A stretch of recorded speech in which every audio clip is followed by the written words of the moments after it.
Assalamualaikum warahmatullahi wabarakatuh. Halo teman-teman, selamat pagi, siang, dan malam, kapanpun kalian menonton video ini. Ini adalah video pertama saya yang akan saya upload ke YouTube. Oh ya, mungkin sekarang sudah YouTube. Nah, tujuan saya membuat video ini yaitu untuk menyelesaikan salah satu proyek di mata kuliah perkuliahan saya. Oke, sebelum lanjut ke sana, barangkali di antara teman-teman sekalian belum ada yang mengenal saya. Alangkah baiknya jika saya memperkenalkan diri terlebih dahulu. Nama saya adalah Haikal Sigit Guritno. Saat ini sedang menempuh pendidikan di Universitas Muhammadiyah Yogyakarta, program studi agribisnis Fakultas Pertanian. Saat ini saya sedang menginjak semester 6. Dan salah satu mata kuliah di semester 6 yaitu tentang teknik konseling. Nah, di teknik konseling ini salah satu tugas yang mesti diselesaikan atau project yaitu mereview sebuah buku tentang konsultansi, atau lebih tepatnya buku ini berjudul Management Consulting karya Milan Kuber yang dipublis pada tahun 2002. Buku ini sangat populer, bahkan sampai sekarang masih dijadikan rujukan oleh beberapa dosen hingga konsultan. Dan jika kalian menanyakan bagaimana bentuk buku itu, saya tidak mempunyainya, tapi saya mempunyai soft copy. Dan kalian bisa bayangkan sebuah buku dengan ketebalan 900 halaman lebih, ya. Tapi tenang saja, saya sini tidak akan membahas atau mereview semua isi dari buku itu. And Responsibility of Business, atau konsultansi pada peran sosial dan tanggung jawab bisnis. Oke, kita langsung saja. Pada pendahuluan pada chapter ini, di sini membahas bahwa buku ini atau khususnya chapter ini bisa dijadikan pedoman bagi beberapa perusahaan atau bisnis yang sedang berjalan saat ini untuk bagaimana mereka melakukan dan melaksanakan peran sosial dari perusahaan tersebut atau bisnis yang sedang dijalankan. Kemudian pada pada chapter ini disebutkan bahwa area yang atau ruang lingkup yang lakukan oleh konsultan atau yang dibantu oleh konsultan kepada sebuah perusahaan pada area corporate social responsibility, social responsibility of business, or corporate citizenship. Oke, pada kalimat corporate citizenship, jika diartikan secara harfiah itu kewarganegaraan perusahaan. Kewarganegaraan perusahaan itu agak sulit dicerna maksudnya seperti apa. Cuman yang saya tangkap yaitu bagaimana perusahaan itu berperan sebagai seolah-olah menjadi kewarganegaraan dari suatu negara atau wilayah. Dan kewarganegaraan itu mempunyai hak dan kewajiban. Nah, salah satu kewajibannya yaitu memberikan dampak yang positif bagi lingkungan sekitar secara sosial, ekonomi, bahkan lingkungan. Yang saat ini menjadi persoalan yaitu kebanyakan perusahaan belum benar-benar memahami bagaimana mereka bersikap kepada lingkungannya dan melaksanakan tanggung jawab sosial kepada para stakeholder di sekitar mereka. Para stakeholder itu bisa berupa lingkungan, masyarakat, komunitas, bahkan organisasi di sekitar perusahaan mereka, bahkan karyawan. Nah, disinilah peran konsultan itu diperlukan sebagai pemandu bagi perusahaan untuk mencapai atau melaksanakan tujuan sosial yang menjadi kewajiban sebuah perusahaan tersebut. Konsultan akan membantu atau memandu perusahaan untuk mencapai titik-titik atau ranah yang belum mereka petakan yang kemudian akan konsultan jelaskan bagaimana caranya seperti ini, seperti itu, dan lain-lain. Oke, kita lanjut. Oke, yang selanjutnya yaitu sub dari chapter ini yaitu membahas dimensi sosial dari sebuah bisnis. Oke, pada subbab ini membahas beberapa manajer di sebuah perusahaan melakukan atau melaksanakan kewajiban tanggung jawab sosial itu sebagai reaksi defensif dari beberapa kritikan yang disematkan kepada perusahaan. Oke, dan selain itu beberapa organisasi sosial itu kerap menjadi pengawas bagi perusahaan-perusahaan yang mengambil profit dari sebuah wilayah namun kurang peka terhadap lingkungan sosial mereka. Oke. Kebanyakan perusahaan di seluruh dunia ini menganggap bahwa tanggung jawab sosial itu hanya sekedar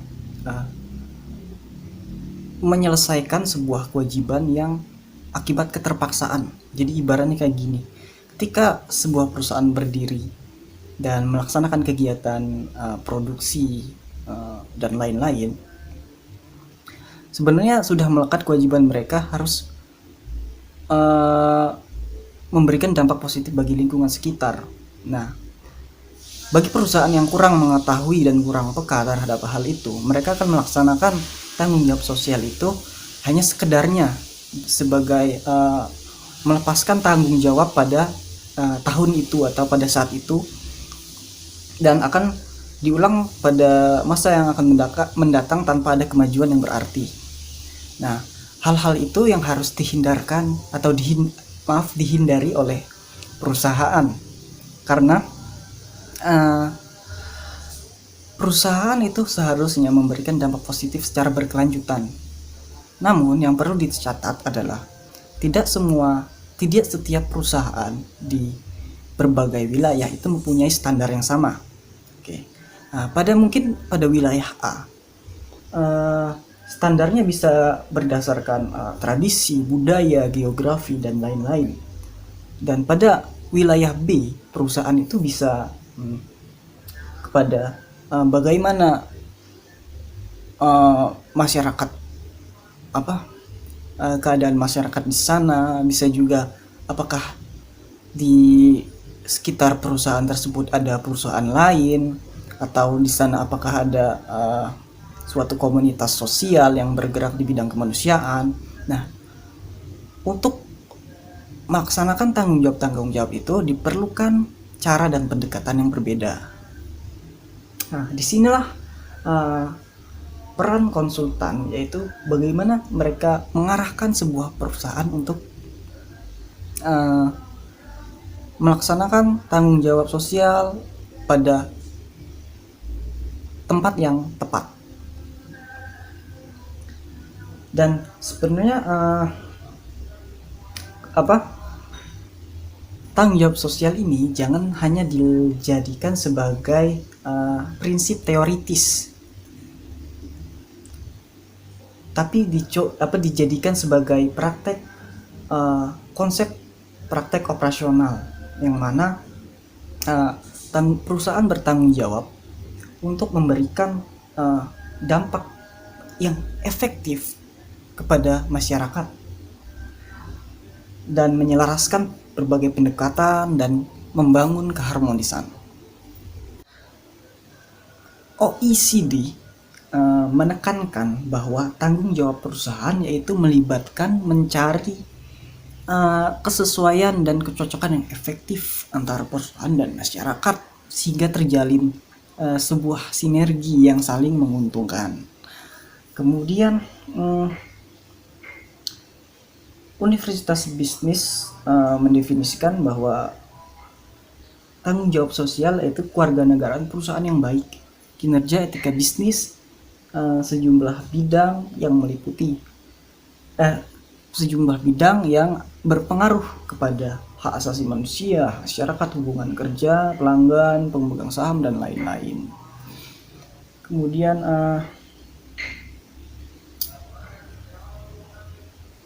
Yang jadi masalah seperti yang saya bilang, seperti saya bilang tadi, kebanyakan perusahaan itu tidak memahami bagaimana bersikap yang tepat. Nah, maka di sini peran konsultan yaitu menciptakan keragaman pendekatan dan denominasi yang menyeluruh mengenai peran sosial bisnis. Seperti kita ambil contoh, ada perusahaan-perusahaan yang terdapat di Amerika Utara, Australia, dan Inggris. Perusahaan di sana lebih memiliki kesadaran terhadap tanggung jawab sosial. Mereka beranggapan semakin tinggi profit yang mereka dapat, maka semakin tinggi pula kewajiban mereka untuk memberikan keuntungan atau manfaat kepada stakeholder atau lingkungan sekitarnya. Jadi ini menurut konsultan bisa dijadikan sebagai percontohan dan solusi win-win solution untuk diterapkan kepada perusahaan-perusahaan lain. Ya, dikarenakan kebanyakan perusahaan hanya menjadikan tanggung jawab sosial dan peran sosial bisnis mereka sebagai ibarat kata itu seperti proker yang menjadi beban yang harus mereka selesaikan secepatnya. Kemudian mereka akan merasa lega dan melepas tangan seperti itu. Padahal tindakan seperti itu tidak bisa dibenarkan. Maka disinilah konsultan dibutuhkan. Selain untuk membantu mengarahkan dan merencanakan bagaimana mereka melaksanakan tanggung jawab sosial dengan baik, tapi konsultan juga akan dibutuhkan sebagai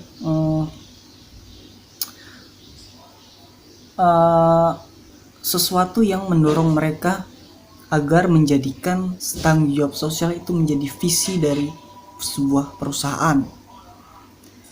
Ketika tanggung jawab sosial sudah merasuki visi sebuah perusahaan, maka mereka bukan lagi menganggap tanggung jawab sosial itu sebagai beban, tapi sebagai sesuatu pencapaian yang harus mereka tingkatkan setiap waktu. Seperti di sini ada beberapa perusahaan konsultasi yang mengedepankan tanggung jawab sosial sebagai visi sebuah perusahaan. Salah satunya adalah PricewaterhouseCoopers and Ernst & Young. Di sini perusahaan ini mereka bekerja dengan cara melakukan pendekatan ke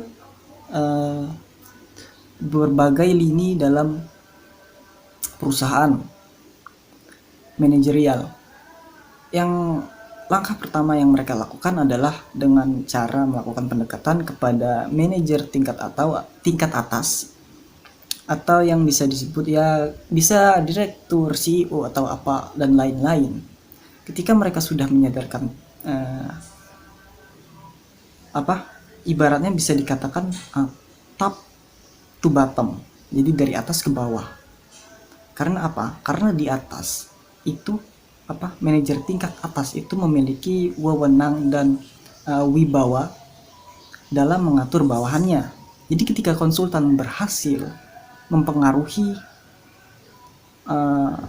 manajer tingkat atas, maka konsultan tidak akan kesulitan untuk mempengaruhi manajer tingkat bawah selanjutnya hingga ke lini karyawan.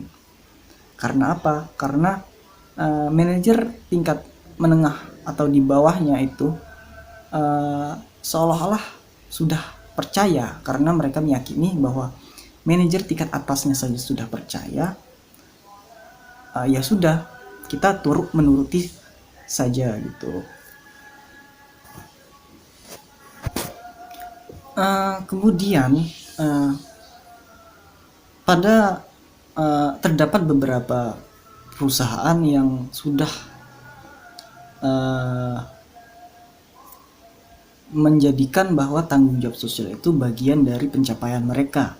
Kita sebut saja sebagai contoh yaitu Shell, Ford Motor, dan Dow Chemical. Perusahaan tersebut telah menerima berbagai penghargaan dan pujian atas peran mereka dalam meningkatkan kesejahteraan sosial. Dan juga beberapa terdapat beberapa perusahaan konsultasi besar yang mereka bisa mengeluarkan sebuah sertifikasi untuk perusahaan yang telah melaksanakan kegiatan sosial berdasarkan standar-standar yang telah ditetapkan. Nah, konsultan itu memiliki beberapa pendekatan yang berbeda, seperti perusahaan citizenship company berkonsentrasi pada akuntansi total secara akurat yang diberikan yang diberikan kepada masyarakat, sehingga bisa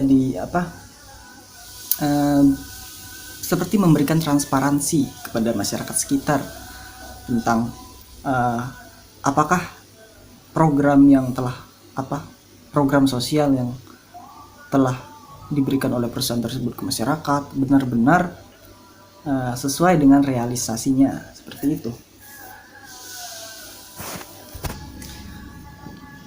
Oke, kemudian di sini ada konsultan juga berperan sebagai pelopor, pembentuk dari tanggung jawab dan peran sosial terhadap bisnis. Jadi ketika setelah berhasil meyakinkan klien mereka untuk menetapkan tanggung jawab sosial ke dalam visi mereka, maka peran konsultan selanjutnya adalah bagaimana memberikan komitmen dan mempertahankan komitmen itu agar tetap terjaga, tidak hanya bagi manajer lini tingkat atas, tapi hingga ke manajer lini tingkat bawah, bahkan ke karyawan. Nah, setelah itu ketika sudah merumuskan visi, maka hal itu menjadi masih sangat general. Maka dari itu pentingnya bagi konsultan agar mengarahkan klien mereka untuk merincikan secara spesifik bagian mana atau ranah apa yang akan mereka selami dan mereka dalami untuk meningkatkan kesejahteraan sosial sebagai tanggung jawab sosial perusahaan tersebut. Nah, kemudian yang terakhir itu adalah hendaknya buku pada chapter ini menghendaki bahwa tanggung jawab sosial dan peran sosial dari bisnis itu dijadikan sebagai semacam manajemen khusus yang mengatur tentang pengelolaan peran sosial dan kesejahteraan sosial bagi lingkungan sekitar perusahaan tersebut. Baiklah, mungkin sebatas ini saja review yang saya berikan. Sebenarnya saya tidak mau dan tidak bisa dibilang bahwa saya mereview buku ini atau mereview salah satu chapter pada buku ini. Saya akan lebih suka mengatakannya bahwa saya pada video ini yaitu mengutarakan pemahaman saya yang saya yakin masih sangat kurang dan masih belum benar-benar memahami pada chapter ini. Tapi yang saya harapkan adalah bahwa dari sini saya bisa sedikit memahami bagaimana peran konsultan dalam membimbing sebuah perusahaan untuk melaksanakan peran sosial dan tanggung jawab sosial tersebut. Nah, bagi teman-teman atau para penonton yang mungkin menilai beberapa perkataan atau review saya ini keliru atau salah, saya dengan senang hati untuk diluruskan atau ditegur, dan bisa kalian beritahu di kolom komentar di bawah. Oke, sebelum mengakhiri video ini, saya ucapkan terima kasih kepada Pak Heri selaku pengampu mata kuliah teknik konseling yang sudah memberikan tugas ini dan memaksa kami untuk membaca buku.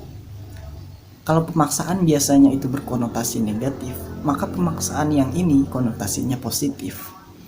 Maka dari itu saya ucapkan sekali lagi terima kasih banyak kepada Pak Heri yang sudah memberikan dan memotivasi saya dan teman-teman lainnya untuk bisa membaca buku. Dan juga terima kasih kepada para teman-teman yang sudah menyempatkan waktunya untuk melihat video ini. Saya ucapkan sampai jumpa kembali dan wassalamualaikum warahmatullahi wabarakatuh.